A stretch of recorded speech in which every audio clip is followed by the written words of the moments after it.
ఉంటాయి. కాబట్టి నా ప్రియమైన దేవుని బిడ్డలారా, ఇప్పుడు ఆ కారాగారాన్ని వాళ్ళు దేనికి వాడుకున్నారు? మొదటి దేనికి వాడుకున్నారు? ప్రార్థనకి. రెండోది దేనికి వాడుకున్నారు? రెండోది పాటలకి, స్తుతులు చెల్లించడానికి వాడుకున్నారు. మూడవది సువార్త చెప్పటానికి వాడుకున్నారు దాన్ని. హల్లెలూయా. ఈరోజు మీకు కూడా దేవుడు సువార్త చెప్పడానికి అనుకూలమైన స్థానాలు ఇచ్చాడు, అనుకూలమైన సిచ్యువేషన్లు ఇచ్చాడు, అనుకూలంగా ఉండటానికి బలాన్ని ఇచ్చాడు, అనుకూలంగా ఉండటానికి శక్తిని ఇచ్చాడు, అనుకూలంగా ఉండటానికి బలాన్ని కూడా ఇచ్చాడు.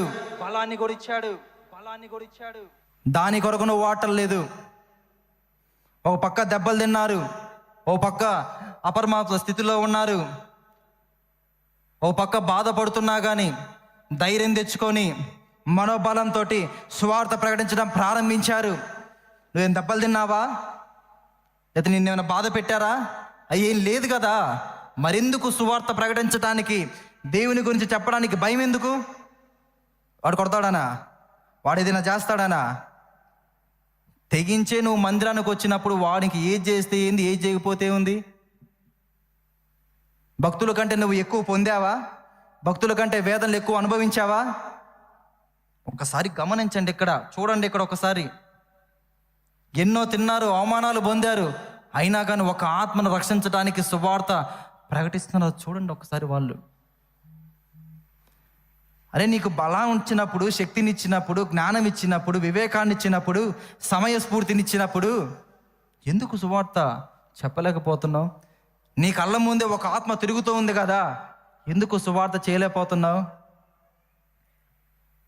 అన్నతో పాటు జర్నీలో వెళ్తూ ఉన్నప్పుడు ఏ ఒక్కడు కనపడినా అన్న వదిలిపెట్టడు. అడికి ఎట్లాగైనా సువార్త చెప్పాల్సిందే. అవసరమైతే వెళ్ళేటప్పుడు బండిలో కొన్ని సత్యదర్శనాల పుస్తకాలు పెట్టుకుంటాం. సమయం లేనప్పుడు అవసరమైతే బ్రదర్, సిస్టర్, ఇది ఈ ఒక్క పుస్తకం చదవండి, ఒక్కసారి ఈ పుస్తకం చదవండి, ఒక్కసారి ఈ పుస్తకం చదవండి. ఈరోజు నేను చెప్తున్నాను, ఆ పుస్తకం చదివి కొన్ని వేల మంది రక్షింపబడ్డారు. హల్లెలూయా, హల్లెలూయా. కొన్ని వేల మంది రక్షింపబడ్డారు.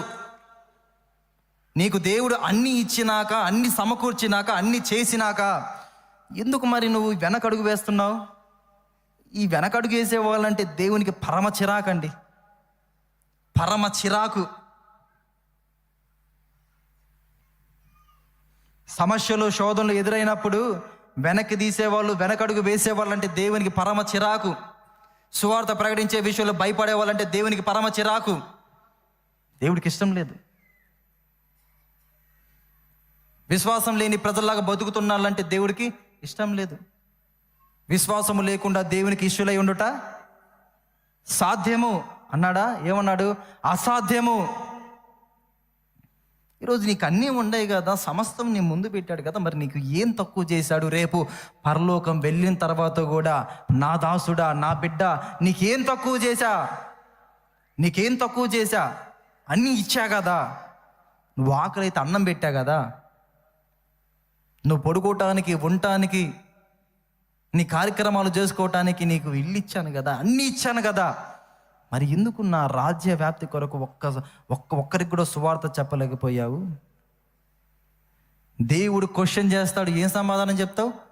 తలమోహం వేసుకొని చూస్తూ ఉంటాం. ఇంక చేసేది ఏం లేదు. ఇంకా భక్తులు చూడండి, ఒక ఆత్మ. వారికున్న విలువైన సమయం వాళ్ళకి తెలుసు. సమయం విలువ వాళ్ళకి తెలుసు. దాన్ని ఎలా సద్వినియోగం చేసుకోవాలో వాళ్ళకి తెలుసు.